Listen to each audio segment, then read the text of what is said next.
Bismillahirrahmanirrahim. Dear students, welcome to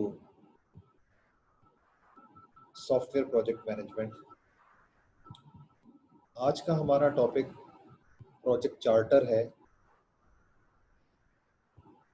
हमने software project management का तारुफ भी पढ़ लिया है और कुछ जो सॉफ्टवेयर लाइफ साइकिल मॉडल्स हैं जो कि हमारे सॉफ्टवेयर प्रोजेक्ट में हमारे काम आने वाले हैं, उनका भी तारुफ हमने पढ़ लिया है। अब हम सॉफ्टवेयर प्रोजेक्ट मैनेजमेंट में जो पहले स्टेप्स हैं प्रोजेक्ट प्लानिंग और उससे जुड़े हुए प्री रेक्विजिट्स कह लें आप, प्रोजेक्ट प्लानिंग की प्री रेक्विजिट्स या फिर प्रोजेक्ट प्लानिंग का हिस्सा समझिए आप कि हमने फॉर्मली अपने प्रोजेक्ट की जो प्लानिंग है वो शुरू करनी है। तो एक प्रोजेक्ट चार्टर क्या होता है? प्रोजेक्ट चार्टर एक मुख्तसर सा डॉक्यूमेंट होता है जिसके अंदर फॉर्मली हम अपने प्रोजेक्ट को पूरी तरह से डिस्क्राइब करते हैं, यानी अपने प्रोजेक्ट की फॉर्मल कंप्लीट डिस्क्रिप्शन एक मुख्तसरन जामे अल्फाज में हमारे इस डॉक्यूमेंट का हिस्सा होती है। इसमें हम ये बताते हैं कि हमारा इस प्रोजेक्ट को करने का मकसद क्या है, हम इस प्रोजेक्ट को कैसे आगे लेकर चलेंगे और फिर इस प्रोजेक्ट के स्टेक होल्डर्स कौन कौन हैं। ये एक बहुत ही इम्पोर्टेंट इनपुट डॉक्यूमेंट है हमारी प्रोजेक्ट प्लानिंग के लिए, बड़ा क्रूशियल इंग्रेडिएंट है क्योंकि ये पूरे प्रोजेक्ट लाइफ साइकिल में हमारे लिए बतौर रेफरेंस डॉक्यूमेंट इस्तेमाल होता है। इस प्रोजेक्ट चार्टर में हम किन किन चीज़ों की डॉक्यूमेंटेशन करते हैं?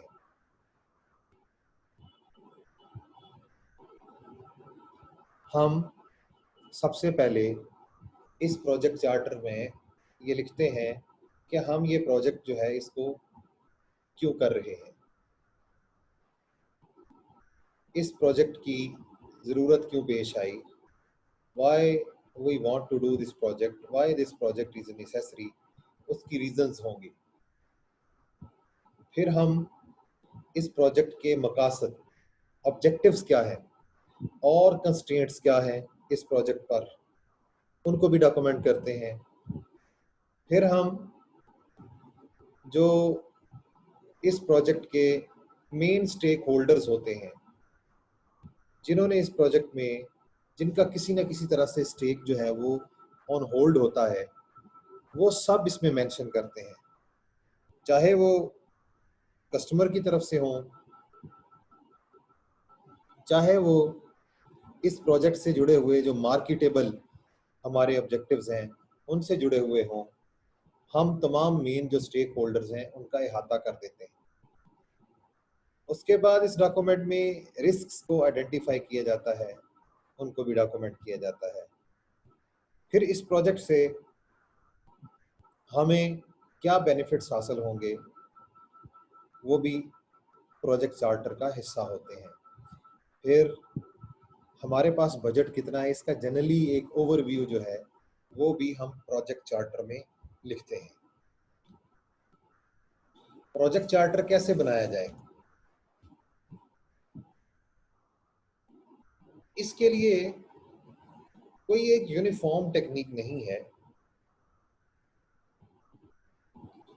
ये प्रोजेक्ट टू प्रोजेक्ट और ऑर्गेनाइजेशन टू ऑर्गेनाइजेशन थोड़ा सा वेरी करती है, लेकिन बुनियादी तौर पे जो मरकज़ी हमने नुकात इसमें मद्देनज़र रखने हैं, जिनका ख्याल रखना है, वो कुछ यूँ हैं। इसमें हमने प्रोजेक्ट के गोल्स और ऑब्जेक्टिव्स दोनों को समझना है। अगर ये हमें समझ आएंगे तो फिर हम उनको प्रोजेक्ट चार्टर में लिख पाएंगे। इसी तरह से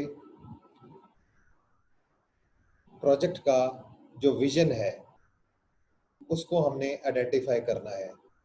वजह उसकी ये है कि हम इससे ही तो प्रोजेक्ट का स्कोप जो है उसको डिटरमिन करेंगे। प्रोजेक्ट का स्कोप हमें इसी से पता चलेगा, जब तक हमें प्रोजेक्ट का विजन जो है वो आइडेंटिफाई नहीं हो जाता।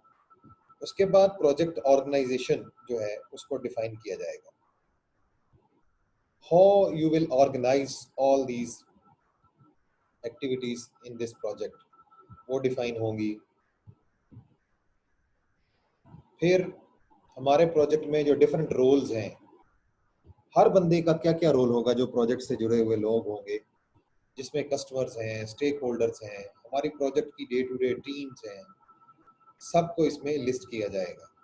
यानी ये 3 मोटे मोटे हमारे पास नुकात हैं जिनको हमने मद्देनजर रखते हुए प्रोजेक्ट चार्टर को क्रिएट करना है। इसी तरह एक इम्प्लीमेंटेशन प्लान जो है उसको भी हम बनाएंगे।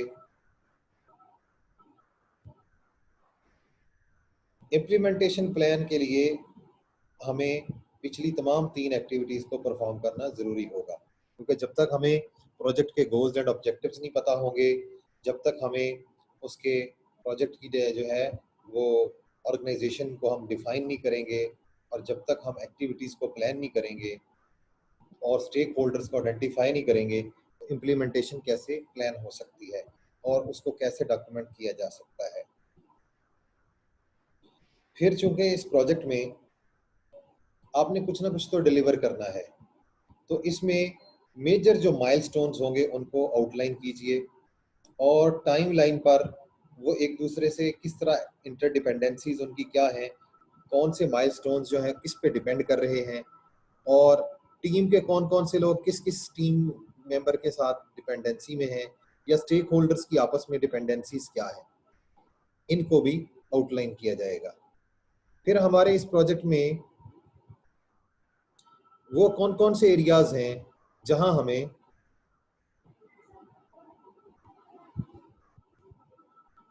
प्रॉब्लम्स पेश आ सकते हैं। इस प्रोजेक्ट में वो कौन कौन से एरियाज हैं जिनमें पोटेंशियली हमें प्रॉब्लम्स पेश आ सकते हैं, यानी कि हम इसमें दरअसल अपने रिस्क्स को आइडेंटिफाई करने के लिए पहला स्टेप ले रहे हैं। फिर चूंकि हमारे इस प्रोजेक्ट में कुछ ना कुछ तो रिस्क फैक्टर्स होंगे और वो इश्यूज होंगे, तो हमने वर्स्ट सिचुएशन को मद्देनजर रखते हुए पोटेंशियली जो रिस्क्स होंगे उनको भी देखना है। अब हम बढ़ते हैं, आपने प्रोजेक्ट चार्टर को क्रिएट करने की जो कुछ गाइडलाइंस हैं वो आपने सुन ली। अब हम देखते हैं, हमारे पास एक मिसाल है प्रोजेक्ट चार्टर की जो मैं ये स्क्रीन पर आपके सामने पेश कर रहा हूँ। इस प्रोजेक्ट का नाम है clinical research filtered query, CRFQ। ये एक पायलट प्रोजेक्ट है। अब देखिए इसका प्रोजेक्ट चार्टर कैसे शुरू होता है। लेफ्ट साइड से टॉप कॉर्नर पे आप देखें प्रॉब्लम स्टेटमेंट है,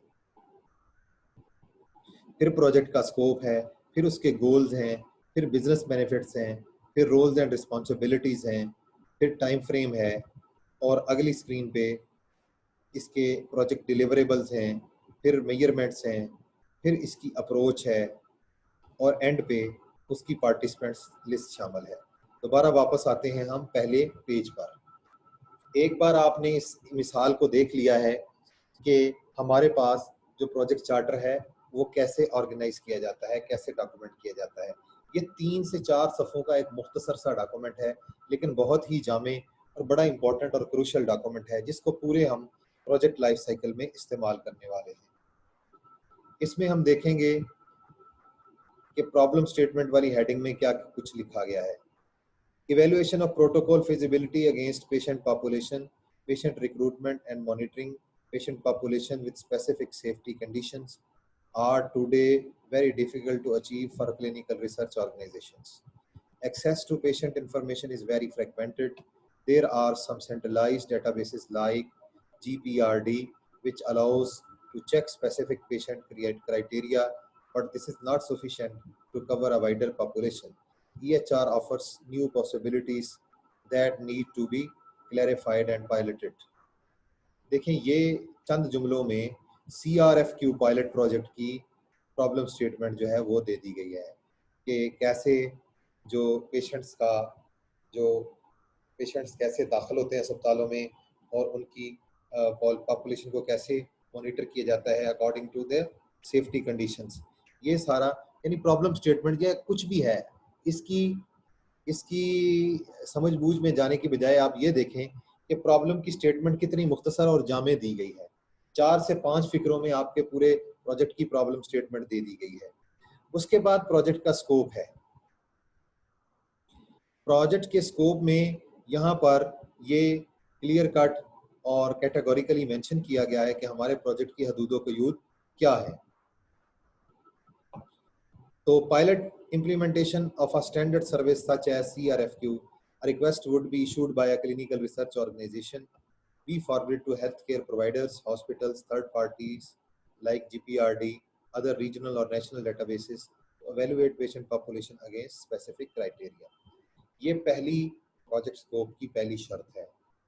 उसके बाद फिर दूसरी शर्त है, फिर तीसरी शर्त है। ये है वो स्कोप जिसका मैं बात कर रहा था कि प्रोजेक्ट की क्या हदूदो क़यूद है, ये कहाँ तक फैला हुआ है। तो ये 3-4 जुमलों में इसको बंद कर दिया गया प्रोजेक्ट स्कोप को, यानी मुख्तसर रखते हुए, लेकिन जामे और हमारा जो है वो उसमें मकसद भी सब तक वाजे हो जाए। तो प्रॉब्लम स्टेटमेंट के बाद प्रोजेक्ट चार्टर में दूसरी हेडिंग है प्रोजेक्ट स्कोप। उसके बाद इस बॉक्स से बाहर निकलिए, गोल्स हैं, गोल्स एंड ऑब्जेक्टिव्स। इस प्रोजेक्ट को करने के क्या गोल्स एंड ऑब्जेक्टिव्स हैं, तो ये चंद एक जो है वो दिए गए हैं, जिसमें से लीगल इम्प्लीकेशंस को समझना और फुल प्रोडक्शन की के रोड मैप को डिफाइन करना, या जो भी इस प्रोजेक्ट की गोल्स एंड ऑब्जेक्टिव्स हैं। कतई नज़र इस बात के बजाय इसके कि हम इसको समझने बैठ जाएं, हमें ये पता होना चाहिए कि हम गोल्स एंड ऑब्जेक्टिव्स को कैसे इसमें डॉक्यूमेंट करेंगे। उसके बाद है बिजनेस बेनिफिट्स। इस पायलट प्रोजेक्ट के क्या बेनिफिट्स होंगे कारोबारी लिहाज से, तो वो भी यहाँ पर मिसाल में आपके सामने मुख्तसरन पेश किए गए हैं। लेकिन ये याद रखिए कि ये चूँकि पूरे प्रोजेक्ट लाइफ साइकिल में ये डॉक्यूमेंट इस्तेमाल होगा, लिहाजा इसमें कोई ऐसा लिंक नहीं है जो मिसिंग है। इसमें हर चीज़ जो है वो मौजूद है, अगरचे वो इख्तिसार के साथ और जामियत के साथ यहाँ पर मौजूद है। फिर आ जाते हैं हम टॉप राइट कॉर्नर में। इसमें रोल्स एंड रिस्पॉन्सिबिलिटीज़ का तयन किया गया है। इस प्रोजेक्ट को लीड कौन कर रहे हैं, ये 2 लोग इस प्रोजेक्ट को लीड कर रहे हैं। टीम मेंबर्स में फिर वो कहता है सी एनक्लोज टेबल, तो वो आखिरी पेज पे जो टेबल है पार्टिसिपेंट लिस्ट का, वो इसके टीम मेंबर्स हैं, जो मैं आखिरी स्लाइड में आपको अभी एक्सप्लेन किए देता हूँ। फिर स्टीयरिंग कमेटी है, प्रोजेक्ट स्टीयरिंग कमेटी। तो ये कुछ लोग हैं जो कि प्रोजेक्ट स्टीयरिंग कमेटी का हिस्सा होंगे, जो कि इस प्रोजेक्ट को ओवरऑल देखेंगे। उसके बाद नीचे वाले बॉटम राइट कॉर्नर में आप देखें प्रपोजल ऑफ टाइम फ्रेम है, जिसमें हमारे पास माइलस्टोन्स को यहाँ पर स्पेसिफाई किया गया है और उनकी जो डेट है, डेट ऑफ फिनिशिंग, वो यहाँ पे दी गई है। तो इसमें आप भी अपने प्रोजेक्ट की नेचर के एतबार से ये टाइम फ्रेम सेट कर सकते हैं। कैसे, kick off TC agreement on scope by team, ये दिसंबर 2007 मिसाल के तौर पे है। Template for organisational and financial evaluation, ये भी दिसंबर 2007 है। Comment to service specification HL7 ballot, ये जनवरी 2008। उसके बाद use case finalise for protocol feasibility, patient recruitment safety monitoring, ये मई 2008 है। Implementation of pilot within 3 to 5 partners and valuation, ये सितंबर 2008 है। और फाइनल रिकमेंडेशन दिसंबर 2008 में। यानी आपके प्रोजेक्ट का जो भी टाइम फ्रेम है, आपने उसको जैसे देखा है या जो आप उसका सोच रहे हैं, वो यहाँ पर मेंशन कर दिया जाएगा। आगे बढ़ते हैं, इसी मिसाल के दूसरे हिस्सों को देखते हैं। उसके बाद जैसा कि मैंने आपको पहले बताया कि आपने प्रोजेक्ट के जो डिलीवरेबल्स हैं, इस प्रोजेक्ट में कौन कौन सी चीज़ है जो डिलीवरेबल है, वो आपने क्लियरली मेंशन करनी है। मिसाल के तौर पे इस प्रोजेक्ट में पायलट इम्प्लीमेंटेशन है टेस्टिंग के लिए at least in 1 sponsor and 1 hospital. ये एक डिलीवरेबल है। और description of new business process on the complete HC value chain including CRFQ for evaluation of protocol feasibility, patient recruitment और safety monitoring condition। ये description new business process की, यानी ये एक पूरा बिजनेस प्लान होगा जो कि इसमें डिलीवर किया जाएगा हमारे इन 3 मकासद के लिए कि प्रोटोकॉल फिजिबिलिटी को कैसे एवेलुएट करना है, पेशेंट्स को क्या कैसे रिक्रूट करना है और सेफ्टी मॉनिटरिंग की कंडीशंस को क्या रखना है। फिर आ जाएगा लीगल रिक्वायरमेंट्स और कंस्ट्रेंट्स की स्पेसिफिकेशन, ये भी डिलीवरेबल है, डिलीवरेबल्स में शामिल है, ये चाहे डॉक्यूमेंट की शक्ल में हो या चाहे जो भी हो।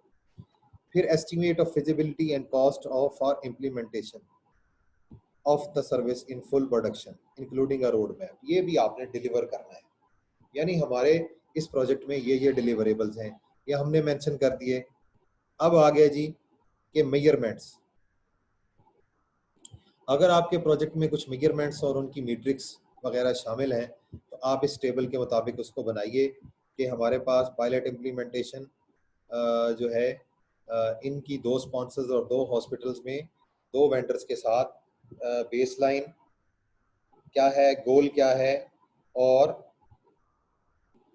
इसका ब्लू स्काई क्या है, यानी आइडियल सूरत हाल में हम कहाँ तक पहुंचेंगे। तब तक ये हमें क्रिस्टल क्लियर हो जाएगा कि ये मीट्रिक हमने अचीव कर ली है। इसी तरह से आपके प्रोजेक्ट में जितनी भी मीट्रिसेस होंगी उनको आपने यहाँ पर इस टेबल के मुताबिक आपने लिख देना है। फिर आ जाते हैं हम अपने प्रोजेक्ट की अप्रोच की तरफ कि हमने जो अपनी एक्टिविटीज़ हैं, ये एक्टिविटी प्लान भी कहलाता है। What is your approach towards your project. तो दिसंबर 2007 में ये एक्टिविटीज़ होंगी, फरवरी और मार्च में हम ये एक्टिविटीज़ करेंगे, जून के महीने में हम ये करेंगे, सितंबर अक्टूबर में हम ये करेंगे। और इस जो हमारी एक्टिविटी प्लान है इससे जुड़े हुए कुछ सवालात अगर हैं तो वो भी यहीं पे डॉक्यूमेंट किए जाएंगे। जैसे है where do we publish results as part of collaboration forum public governance body, हम अपने रिजल्ट्स कहाँ पब्लिश करेंगे। उसके बाद हमारी अप्रोच में ये भी शामिल है overall SC with core data sets and third party understand dependencies only at SC level, not at team level। फिर इसी तरह से routinely share exchange point commentary resource with legal stream to ensure alignment। ये भी हमारी approach का हिस्सा होगा कि हम कौन सी मेथोडोलॉजी और वर्क प्लान को लेकर चलेंगे और किस किस तरह से हम कौन कौन से माइलस्टोन को हमारी अचीव करने की क्या स्ट्रेटेजी होगी। ये वो लिस्ट है जिसका मैंने आपको बताया था कि हमारे जो प्रोजेक्ट की टीम होगी वो क्या क्या होगी। तो ये एंड में आप एक टेबल बना सकते हैं, तमाम वो लोग जो आपके प्रोजेक्ट के साथ जुड़े हुए हैं उनके नाम आ जाएंगे, उनके ईमेल्स आ जाएंगे और उनके कॉन्टैक्ट नंबर्स आ जाएंगे। ये हमारे प्रोजेक्ट चार्टर का ज़रूरी हिस्सा है। तो डियर स्टूडेंट्स, आपने देखा कि हम प्रोजेक्ट प्लानिंग को शुरू करने से पहले कुछ इंपॉर्टेंट टॉपिक्स हम कवर कर रहे हैं, जिसमें आज हमने प्रोजेक्ट चार्टर क्या होता है और इसका मतलब क्या है, इसमें क्या क्या चीज़ें शामिल होती हैं, इसको कैसे बनाया जाता है और इसको कैसे मुख्तसर और जामे रखा जाता है, और इसकी एंड में हमने एक मिसाल भी देखी। अब आज के लिए हमारा ये जो मौजू है यहीं पे ख़त्म होता है। इंशाल्लाह नेक्स्ट टाइम हम नए मौजू के साथ हाज़िर खिदमत होंगे। तब तक के लिए अल्लाह हाफ़िज़।